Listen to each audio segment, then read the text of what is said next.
I have Steve and Kalyan here with me. Steve and Kalyan work for Zendesk, and they will be presenting in the second half of this session, and they'll be talking about their use case with Aurora. So the purpose of this session is to give you a high-level overview of what Aurora is and how our customers are using Aurora. By the way, have any of you used Amazon RDS before? By show of hands? OK. So sounds like 50% of the room knows what RDS is. For the benefit of people who don't know what RDS is, I will give you a brief introduction on Amazon RDS. We will talk about why we built Amazon Aurora. I'll talk about a couple of other customer examples, how our customers are using Aurora. Then we will talk about some of the key features that Aurora offers versus other database engines. We'll talk briefly about migration and pricing. And then I'll turn it over to Steve and Kalyan, who will talk about their use case from Zendesk. So with that, let's get started.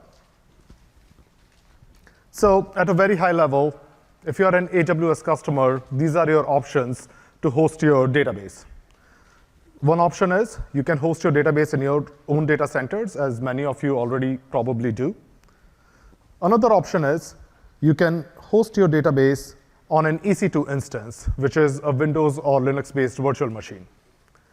The third option is you can host your database with Relational Database service, which is provided by AWS. And that service is called RDS. To understand the difference between these three options, when you host your database in your own data center, you are responsible for everything, right? You're responsible for buying your own servers. You're responsible for racking and stacking those servers. You're responsible for installing operating system, database, taking backups, patching those systems. You have to configure high availability, auto-scaling, and everything. Let's say you move your database to an EC2 instance. Well, now it's a little bit less work. We are taking care of everything below the hypervisor layer. So when you go to AWS console, you can start a machine right away, Windows or Linux-based virtual machine. And then you can install your database software on it, right? Oracle, SQL Server, MySQL, anything. But you still have to take care of OS patches. You have to take care of database software install, patches, database backups. You still have to run those scripts. You still have to run your monitoring that you run in your own data centers. You still have to configure replication for high availability, scaling, and whatnot. But in the third option, if you use Amazon RDS to host your database, we take care of a lot of undifferentiated heavy lifting for you, right? So with Amazon RDS, you get instant access to database of your choice. You can configure high availability into it. You can configure your database backups. You still have control over your patching, at what time you want your patches to be applied, but everything is automated. So it's all these services, all these tasks are taken care of by the automated services provided by the platform. And then, as a customer, your DBAs can now focus more of their time on application optimization, schema design, design consultation with application team, things that they probably wanted to do to start with for all of their time. It's no secret that if we do all the things in orange manually, that will take up 75% or more of our time, right? So that's really the advantage of Amazon RDS. So with RDS, you get similar functionality from a relational database. You get a fully managed, secure database system. We have a couple of options around encryption. We have options around network isolation, so it's secure by default.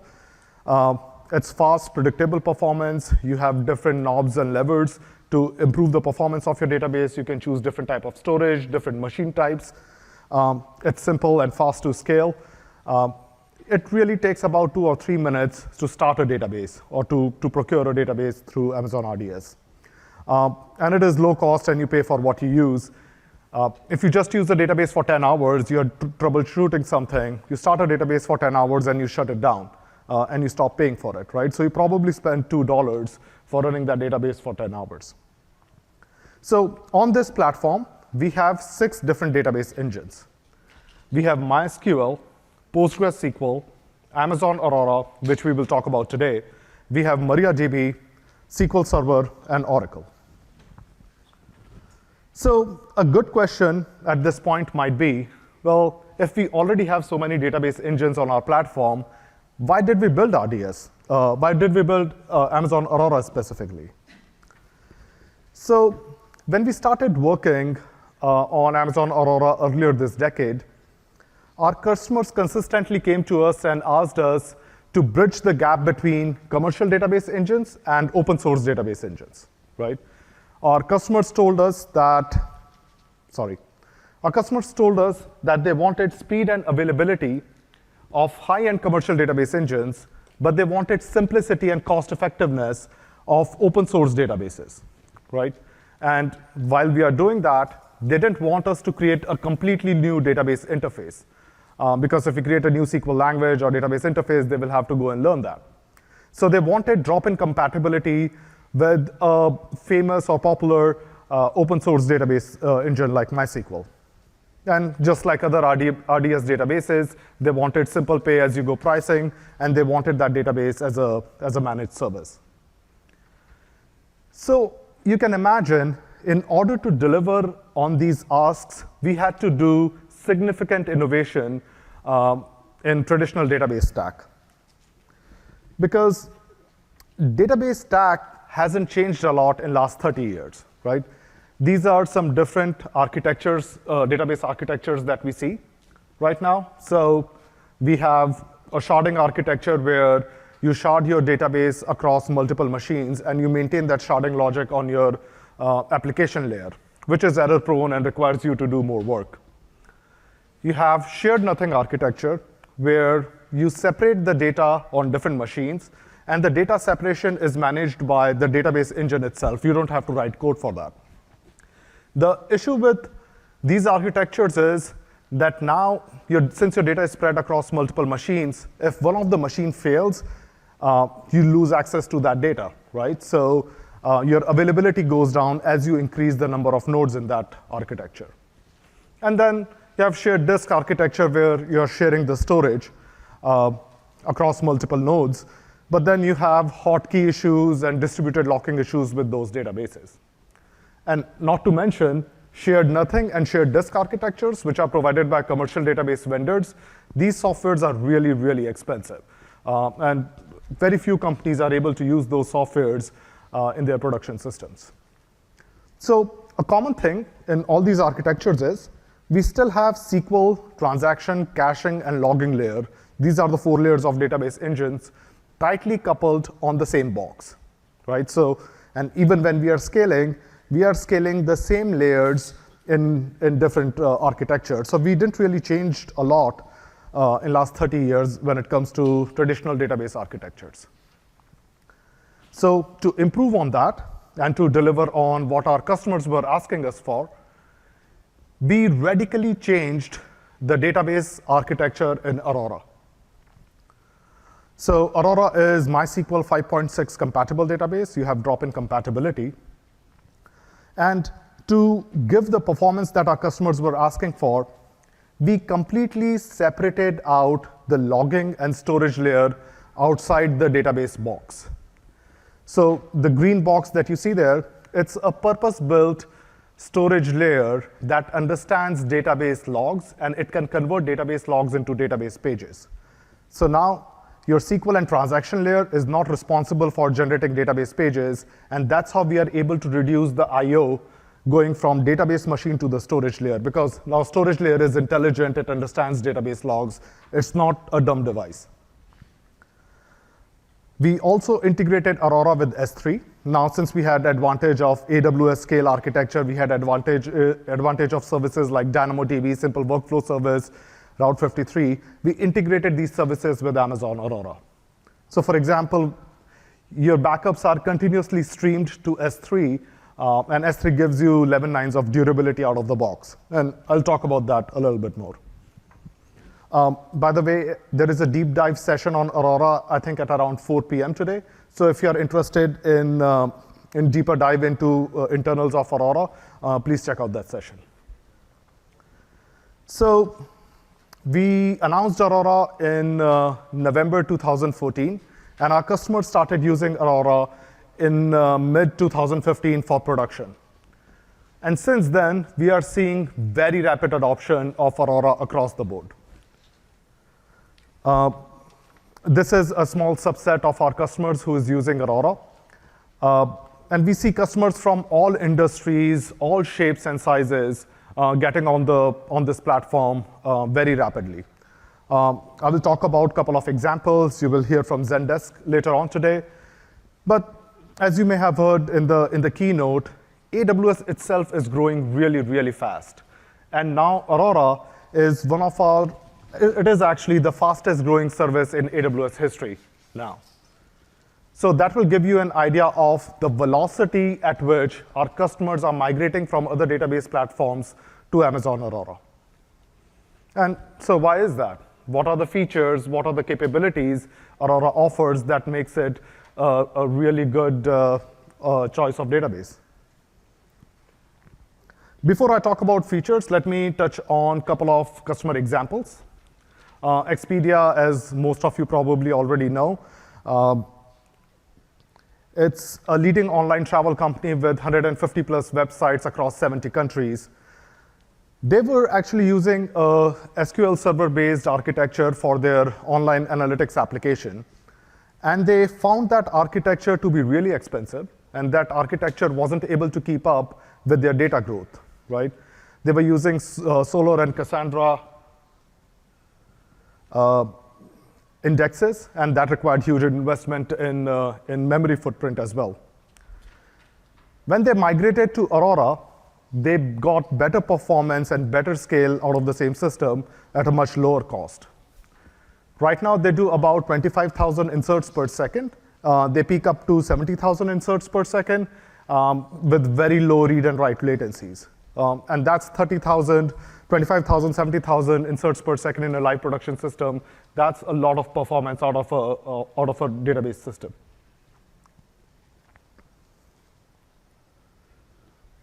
An example from completely different industry.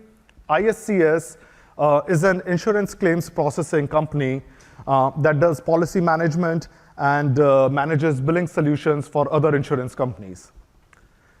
They were actually using Oracle and SQL Server for their operational and data warehousing applications. And they thought that the cost related with these commercial softwares and maintenance related with these commercial softwares was responsible for the highest expenditure in their applications, right? When they moved to Aurora, they found a more capable database system at 70% less cost. And it wasn't just the cost-saving play. They got some other advantages out of it, too. They eliminated their backup window, which we will talk about, that you don't have a backup window in Aurora. They got almost linear scaling as their connection counts increased. And they were able to use Aurora Replica to upload data to Redshift.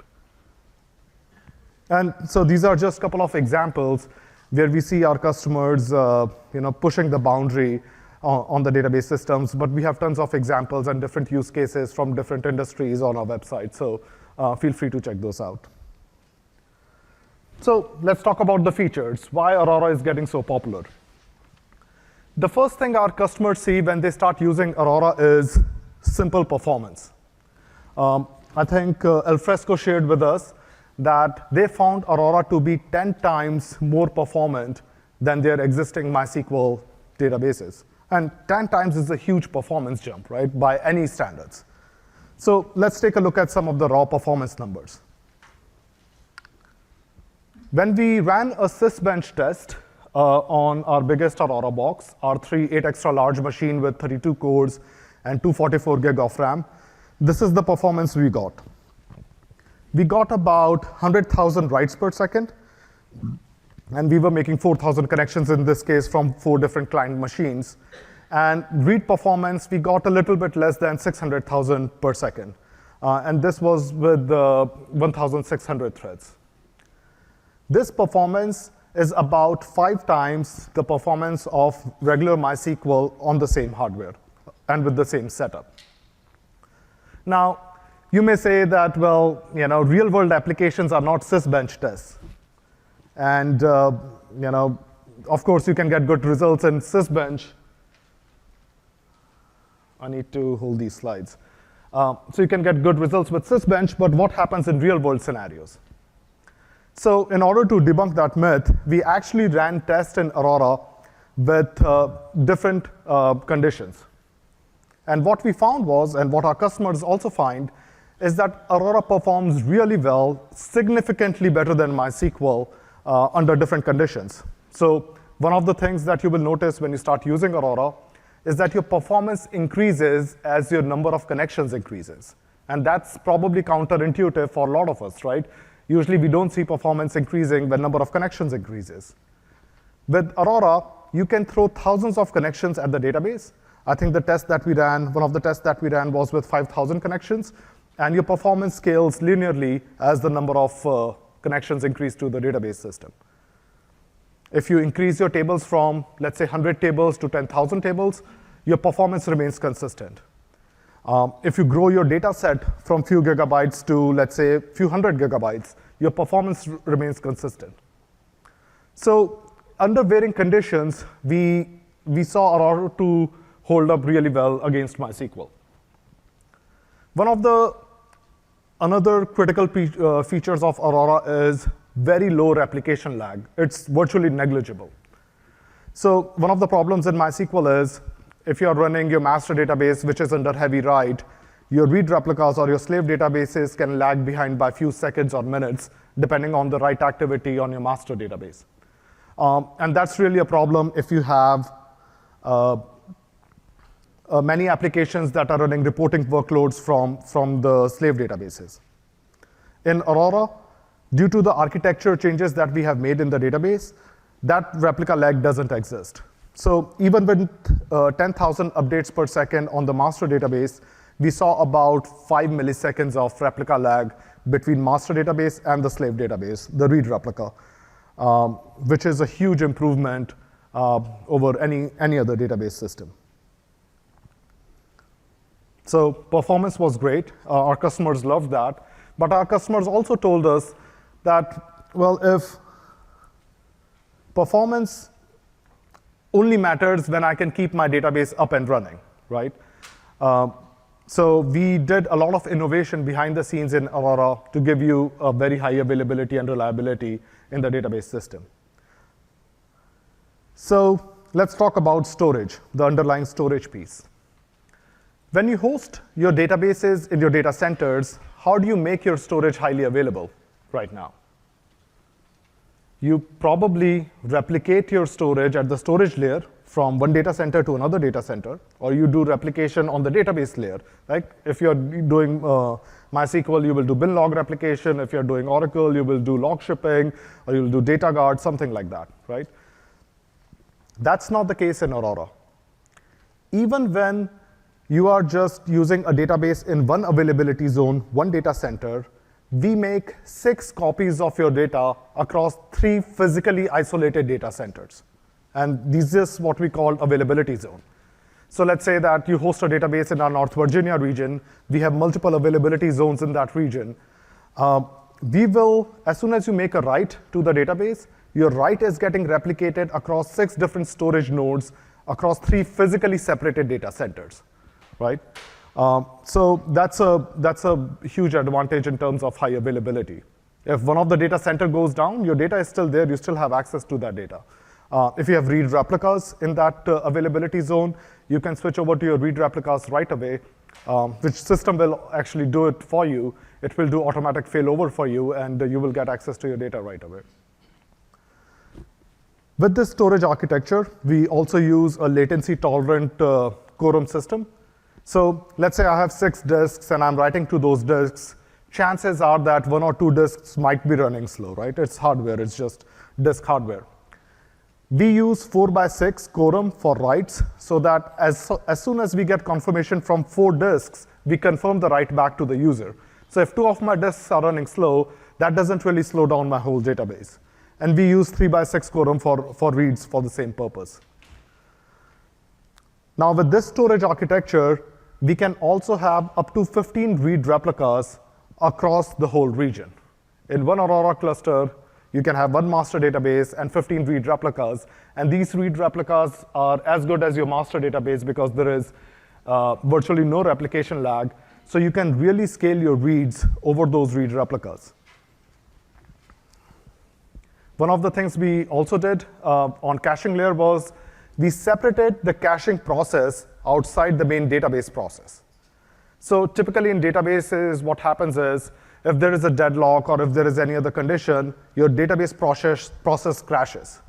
When your database process crashes and when it comes back up, your cache also needs to be warmed up at that time. You will run select queries to warm up your caches. In this case, since we have a different caching process on the same box, if the database engine crashes, that doesn't really crash my cache. So my database engine comes back up, my cache is still warm, and I can resume my fully loaded operations very quickly. So I don't really have to run any select queries to warm up my cache. And that's a really important feature for many organizations that need quick availability and high availability for their systems. Now, if the whole database box crashes, the crash recovery itself is also instantaneous. In case of MySQL and many other databases, the way crash recovery happens is you have database logs, database comes back up, it will replay those logs in a single threaded transaction, and when those logs are replayed, you get your database. In case of Aurora, we just don't do any crash recovery. As soon as database comes back up, we make it available to the user. And then users will fire some queries to the database. When users send their queries to the database, at that time, we replay the logs in our storage layer, which is a normal part of the Aurora operation. We replay logs, and we convert those logs into database pages on demand, and we serve those pages to the user. So the crash recovery, the concept of crash recovery itself is parallel, distributed, and asynchronous. So you don't have to wait for like 5 minutes, 10 minutes, half an hour for your database to recover from a cache. We also recently added support for cross-region read replicas. So if you're running an Aurora cluster in, let's say, North Virginia region, you wanted a read replica in Oregon region, you can now do that automatically with Amazon Aurora. You can click few buttons and create a new read replica. So that will help you with disaster recovery situations. It will also let you bring data close to your users if you have a big user base in West Coast or any other part of the world, and you wanted that low latency between that. So just like other AWS services, one of our design intent was to make it really easy for use for our customers. So I think Mohammed Reza from United Nations told us that they especially like the monitoring interface that Aurora offers. It really makes it easy for them to diagnose and troubleshoot those issues. So let's look at some of the usability features and how we have raised the bar on even RDS databases, other database engines. Storage management, if you have managed databases before, storage management is a tedious task, right? Most of you, and I have done the same thing as a DBA in my previous jobs, I used to allocate more than 50% of storage to my databases, right? And I did that because I don't want to add storage on the fly, because adding storage on the fly may have performance implications. It requires human intervention, and I may have to take a downtime for that. So in order to simplify storage management, now we have just completely removed that from the picture. When you start an Aurora instance, you don't specify how big your database is. When you start an instance, we give you 10 gig of storage. And as your storage needs grow, we automatically add more 10 gig chunks to your database. So now your storage is scaling with your demand. And you are only paying for the storage that you're using, of course. And as your database needs grow, we continue to add more 10 gig chunks to your database. And this can scale up to 64 terabytes, which is, by the way, another big feature of Aurora. It supports up to 64 terabytes of database storage. It is 10 times of what we have with other database engines. So 64 terabytes of OLTP database That's a really, really huge database. It takes many people and really expensive database software to manage a 64 terabyte OLTP database. And that is something you're getting out of the box with Amazon Aurora. Backups is another challenge with traditional database, right? Typically, you write your scripts to take backups, and then you move your backups to another location for durability. When you're taking backups, there's a performance impact. So we have raised the bar there with Aurora. There is no backup window in Aurora. Your data is continuously getting backed up to S3 as you're inserting your data in the database. So database backups are happening every time you do anything on the database, so there is no performance impact while backup is happening. It's normal course of operation. And let's say as a developer, you're releasing a new software, you want to take a manual snapshot, you can still take that snapshot, but that snapshot is instantaneous. Because at that point, we are just putting a marker in S3 saying that at this point, developer wanted a backup, right? So you hit the button that take the database backup. Doesn't matter how big your database is, you will get an instant snapshot of your database. So let's say you're running a 20 terabytes database, which is a huge database, and you wanted to make an application release, you want to take a backup, you click a button, and your database is backed up, no performance impact. In terms of monitoring has been made very simple with all RDS databases. It is integrated with Amazon CloudWatch, which is our monitoring service. You get access to 50 plus OS and system level metrics. So you get access to CPU utilization, storage, memory, process list, threads, a whole bunch of metrics. So even though you don't have direct access to the database box, you cannot SSH into the database box, you get full view of what is going on in your database. In addition, you also get access to database metrics for which you typically write scripts, right? So you get access to number of database connections, selects per second, latency, cache hit ratio, and I believe we have 20 or 25 more metrics that you get access to. And you can create alarms on top of these metrics as well. So for example, if you want to get notified when number of connections increase or go beyond 1,000 connections, you can get automatically notified using CloudWatch. You can also integrate CloudWatch with your own ticketing systems so that you get tickets in your own ticketing system and you get alerted. So now you don't have to maintain a standalone monitoring system which always breaks down or which is very fragile. So that comes integrated with Aurora. Security, of course, an important topic for everybody. Just like other AWS services, we have very robust security model around Aurora. In terms of encryption at rest, all of your data can be encrypted at rest, both in S3 and on the Aurora storage nodes. And you can manage those keys and provide your own keys through key management system. If you wanted encryption in transit, you can connect to your Aurora instances over SSL. Aurora is available in VPC. You cannot really create an Aurora database outside of VPC. VPC stands for Virtual Private Cloud, your own network inside AWS. So that allows you to use your security groups and network ACLs for network isolation. So you have security there. And since Aurora is a managed service, you don't have direct access to the nodes. The side benefit of that is your attack surface reduces considerably, right? Nobody can access the node that you're on directly. They cannot SSH into it. So that reduces your risk there.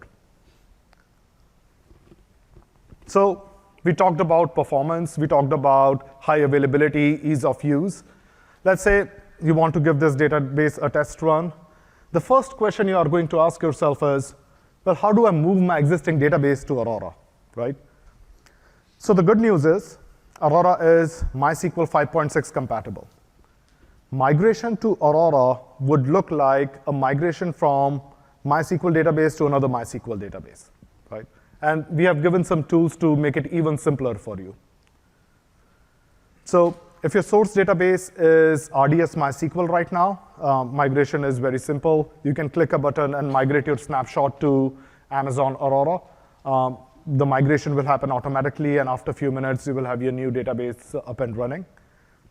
If you're not running RDS MySQL, you can use native MySQL tools to move your database to Aurora, or you can use another feature that we launched recently, where you can take backups of your database to S3 and use this new feature to restore your data in Amazon Aurora. So that's another interesting feature. So that is about migration from MySQL to MySQL. We also see a lot of customers migrating from Oracle and SQL Server to Aurora, because now they can get this performance from the database system. So in order to help our customers with that, we launched a couple of services.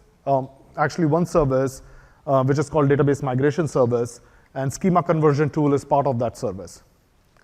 So Schema Conversion Tool is a free software that you can download on your desktops. You can connect it with your source database and target database. This tool will automatically convert your schema, your stored procedures, your triggers, and whatnot, to a language that is compatible with MySQL, right? So what it will do is, so on the left-hand side, it is connecting with your source database. On the right-hand side, it is connecting with your target database. It will process the schema from source to target, and it will give you all the SQL that it is going to run on target. Now, of course, there is manual intervention involved, right? If there are certain functions that are not available in MySQL, the tool will ask you to do some work. But I think the advantage of this tool is it gives you a very detailed report on what needs to be done and how much time that is going to take. So even before you start your migration, while you're in your migration planning, you can just run this tool. You don't have to do anything, just run this tool, and it will tell you how much effort it requires to migrate your database to Amazon Aurora. And that is when you're moving from Oracle or SQL Server to Aurora. A companion service is Database Migration Service. Database Migration Service lets you move data from source database to the target database. Schema Conversion Tool helped us with moving the schema from source to target. This service will actually help you move the data from source to target, either in one-time fashion or in continuous fashion. So for example, if you're using an Oracle system and you wanted near zero downtime migration to Aurora, this migration service will continuously replicate your data from Oracle to Aurora and few other database flavors, MySQL and Postgres as well, while you're making changes on your source database. So this is how it really works. So you have a source database in your own data center. With Database Migration Service, you start an instance. That service will connect to your source and target database. You will select the tables and schemas that you want to copy over to your new database. The service will copy your data one time from source to target, and it will also start a continuous replication from your source database to the target database. And when you're ready to switch over your applications to your new database, you will, of course, have to make any application-related changes. But from the application perspective, you will switch your connections from one database to another database, and your migration will be done. So of course, if you're doing this, we would recommend you do that in your dev and test systems. You get a good feel for it, and then attempt it in production. What we also did today was we have launched APN Network for Aurora databases. So APN partners are our consulting partners who help our customers adopt our technology. So if you need some professional help, we have a focused group of partners who are helping our customers with the Aurora adoption.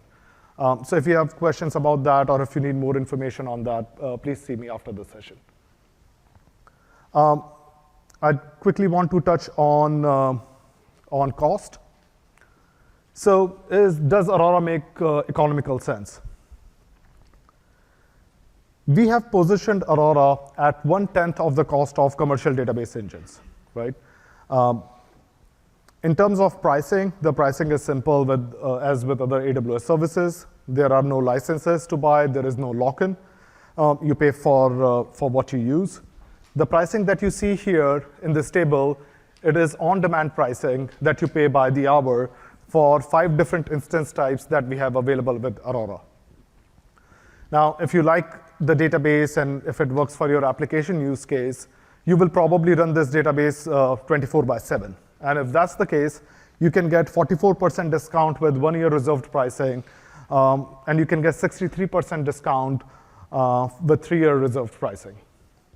So if you're moving from a commercial database engine, you will save a lot of money by migrating to Aurora. But it may come as a surprise, but you can save a lot of money by even migrating from MySQL to Amazon Aurora. And this is how it works. So this is an example of production-grade MySQL, RDS MySQL database in AWS. So I have a big primary server, R38 extra large. I have a standby server, which does synchronous replication to the standby server. And so I cannot do any reads from this server. And then I have 2 read replicas to scale my reads. So 6 terabytes of storage, 10,000 PIOPS, really big system. This will cost me about $23.42 in RDS MySQL with on-demand pricing. Let's say I migrate this system to Aurora. This is what it will look like. The big difference is you don't need a standby system in case of Aurora, because your read replicas can now work as standby systems. So now you eliminated 1 node, and your I/O cost reduced significantly because of the Aurora architecture. This architecture will give you 21% savings over RDS MySQL. This will cost you about $18.35. And let's take this one step further. Since you're getting better performance out of your database boxes, your database is performing way better than it used to, you may decide to decrease the size of the box, right? Instead of R38 extra large, you may choose to go to R34 extra large and get the same performance. And if you do that, you can get about 50% savings, 51% savings over RDS MySQL. So in this case, your cost will be about $11.39 per hour, and that too for a huge system with 6 terabytes of storage. So this was about some of the features and cost effectiveness and value propositions of Aurora. Now I would like to turn it over to Steve from Zendesk, who will talk to you about their experience with Amazon Aurora. Okay. Thanks, Steve. Great. Thank you, Puneet. So as he mentioned, I'm Steve Lloyd, and I lead the operations engineering group at Zendesk. I'm going to be joined by Kalyan in a few minutes, and he leads our database engineering group. So just maybe a show of hands, how many people are familiar with Zendesk or maybe use Zendesk at their place? So quite a few hands out there. For those of you that are not familiar with Zendesk, I'm going to spend a few minutes, 5 minutes, letting you know about the company, and then we'll kind of get into discussion about our data layer and then also our use of Aurora. So Zendesk is software for better customer service. And the company was built along,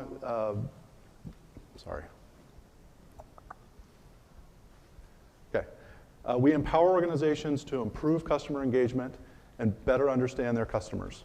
Zendesk products are easy to use and to implement. They give organizations the flexibility to grow their business, to move quickly, to focus on innovation, and scale with the growth of that business itself. Zendesk was born with a simple idea to make customer software that is easy to use and that's accessible to everyone. The company's expanded on that idea, and we now offer a growing family of products that work together to improve customer relationships and can be embedded and extended in an open development platform.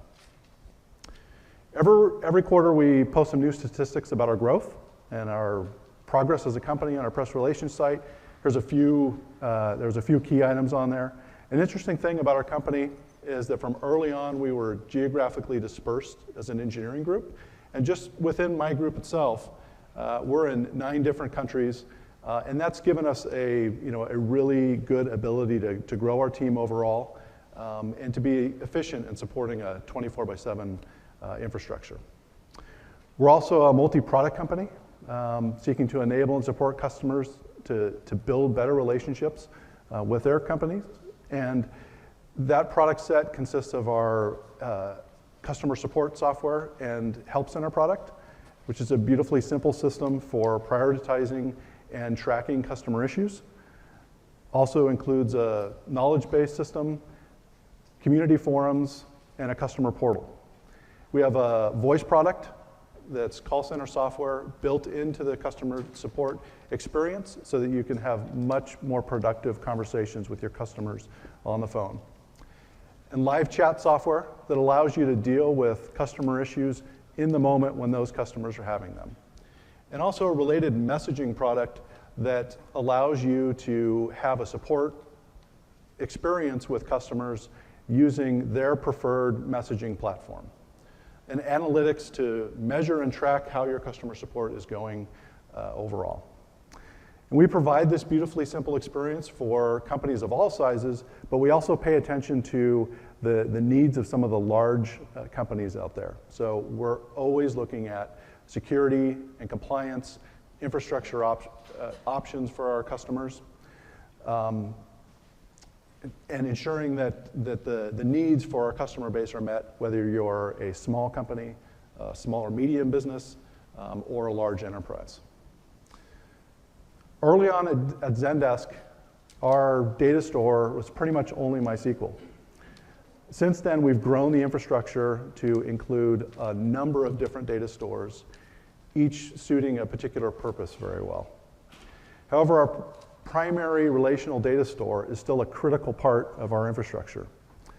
And over the years, we've grown this from a single host, just running a single MySQL version, out into many dozens of clusters around the world, hosting hundreds of shards containing customer data. And along the way, we faced a number of challenges, a number of scaling events or inflection points. One of those first was the fact that as a company, when we got started early, the first 5,000 paying customers that we had all came before we had hired a single salesperson. It came from the fact that we have an easy flow for trials, for signups, and the forward-looking thought at that point to shard out all of our customer data before we really needed to has allowed us to expand the relational database infrastructure from that point forward until now.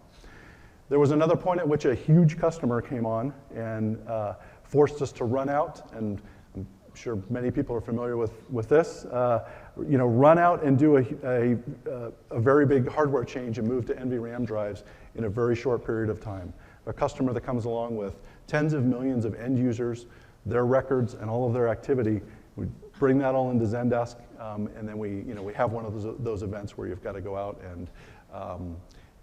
and quickly change out infrastructure. I'm very happy that those kind of things are long in the past and not really an issue today, but we did have that happen early on. And then we've also implemented some tools to better help our scaling. One of those tools there's a number of tools as far as cluster management and everything in the market, but we've implemented some tools specifically integrated to our applications that allowed us to easily migrate, do master switches from one node to another and migrate and split clusters without any customer interruption. And then we've also taken that a bit further and in a multi-tenant service like ours, allowed to do individual customer account migrations from one cluster to another, from one data center to another, or even from one region to another, all without any interruption to those customers. So we could have, within a particular account, 1,000 customer service agents servicing millions of users, and we could move that account from one region to another without them ever knowing that there was anything going on in the background. And all along, we've been dealing with the need to continually tune the performance, like our query performance. And then we've also had, as our infrastructure has grown, this kind of this addition of a maintenance cost. We've grown our team. A lot of our time is spent, as Puneet mentioned in some of his examples, in maintaining everything underneath the data layer, rather than paying more focus to the actual data in there and doing some more interesting things with that. So all of these things have really led into the interest that we have around Aurora. And Zendesk has actually been a customer of AWS for quite a while, but most of that use historically has been just a lot of data that we've stored in S3. But last year, we really took a plunge. We had 25 Zendesk engineers. We all got on flights to Las Vegas. We spent the week there at reInvent, learned all that we could about various AWS services, and came back as a group very enthusiastic about approaching challenges and making changes in different ways going forward. We played off that enthusiasm and started a 120-day project to completely develop the Zendesk stack in a production environment within AWS, and that project was incredibly successful and is now one of our production pods that we run in the APAC region. So Kalyan Wanava is our lead for the database engineering team. He was directly involved in that project, and I'd like to pass it off to him for him to let you know a little bit more about our data layer and our use of Aurora. Thank you, Steve. Great. Thank you, Steve. Hear me? Okay, great. My name is Kalyan Manava, and I lead the database team. I'm here to talk about our Aurora implementation at Zendesk. So let's get started. Zendesk, as you guys know, we're a global company, and we are in seven regions as of now. 4 on-premise implementations and 3 AWS regions.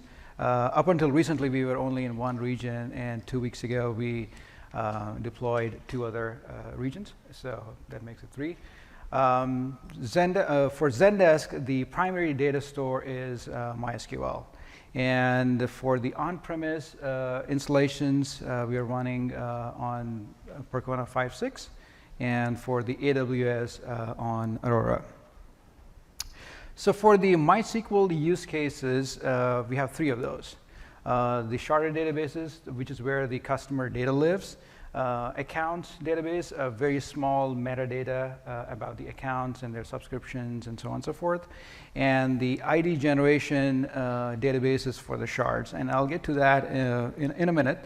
And as for the storage is concerned, for the sharded databases, they're running off of Fusion IO media, and the newer ones, the newer implementations, we are running them on NVMe media.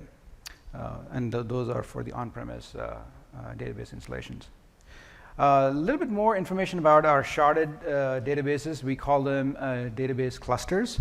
What they are is basically a master database with directly attached slaves, not chain replicated slaves. And we have single instance, MySQL instance on each one of the database servers. And each one of those servers has several databases, and those are our shards with identical schema. Multiple customers reside on every shard, or on each shard rather. And the other thing is that customer data is resident only on one shard. It's not like spread across multiple shards. And so, when it comes to the table structures, all the tables that we have in our sharded databases, they're all those have primary keys as integers, and that's where these ID generation databases come into play for generating those unique integers for the primary keys, so that there is no collision between the IDs when we do an account move from one shard to another. And those ID generation databases, we refer to them as Alex servers, and they are pretty much MySAM databases with a fixed auto increment value, but with differing offsets, so that the numbers generated are completely unique across the entire range. So why AWS and why Aurora in specifically? Obviously, if you look at AWS, it allows you to deploy rapidly compared to your on-premise. In our case, we went down from, at least for the database tier of our stack, from about a few weeks down to almost a single day. So that's pretty great, right? So that's one of the major reasons. MySQL compatibility, pretty much drop-in replacement.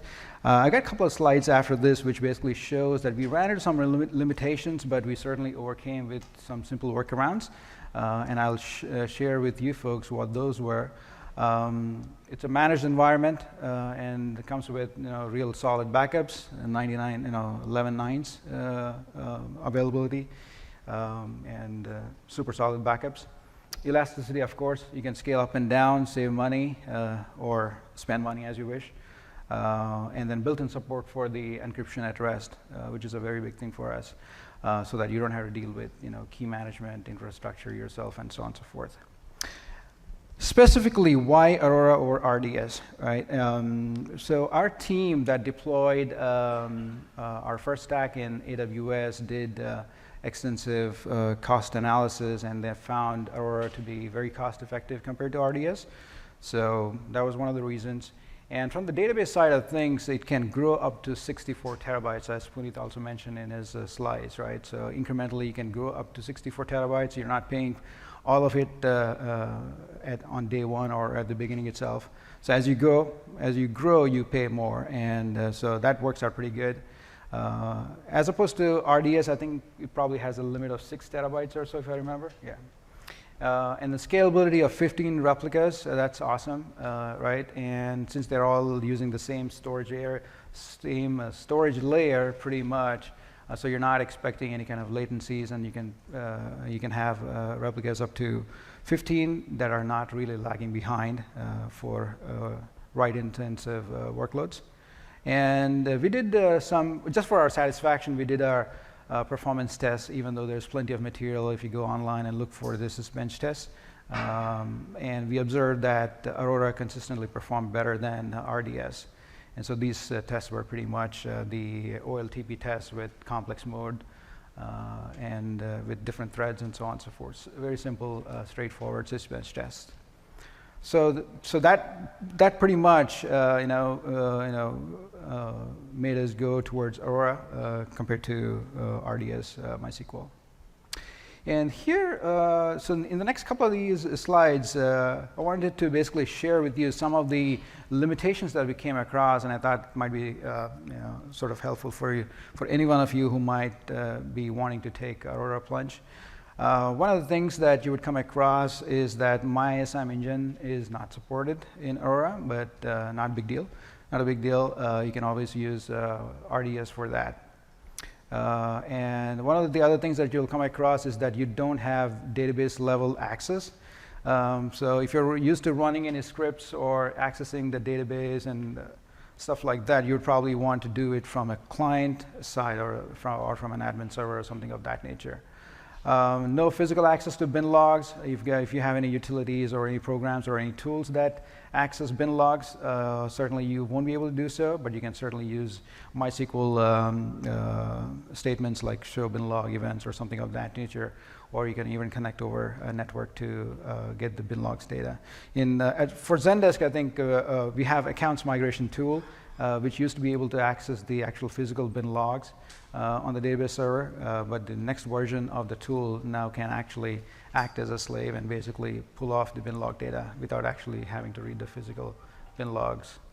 And the other thing that you would miss in RDS, and obviously, is that it's a managed environment. So to gain something, you'd have to lose something. So the super privilege is one of those things.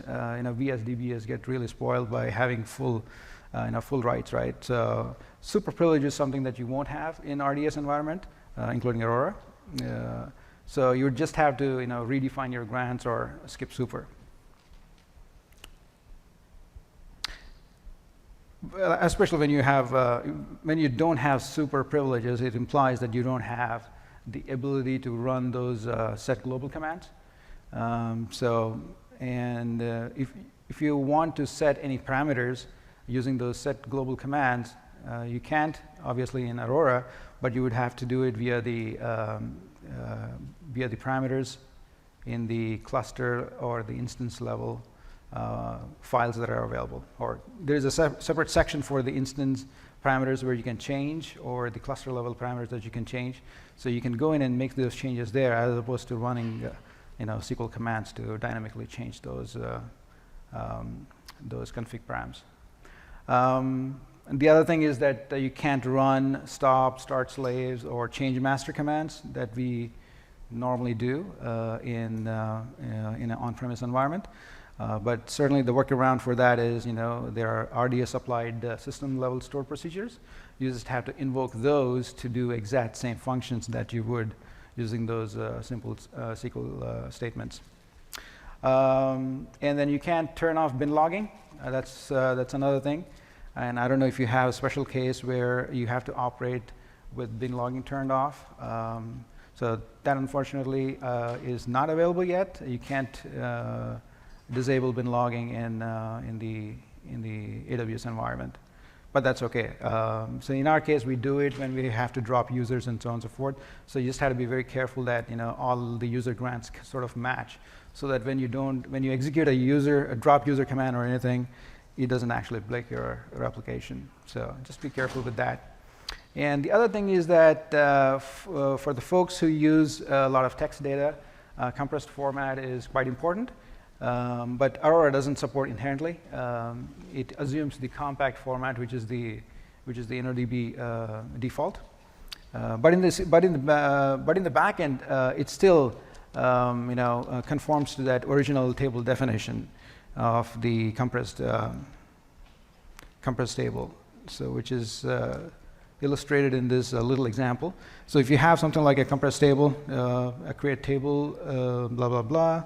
So you get a couple of warnings from Aurora indicating that it is not supported, and it assumes row format as compact. But when you do a create table definition, then it resorts back to your original create statement. So in other words, there is no schema drift per se. So your schema is maintained. That's the end of my presentation, and so far our experience with Aurora has been great, and we want to leverage more and more of Aurora for our future AWS installations. Great, thank you.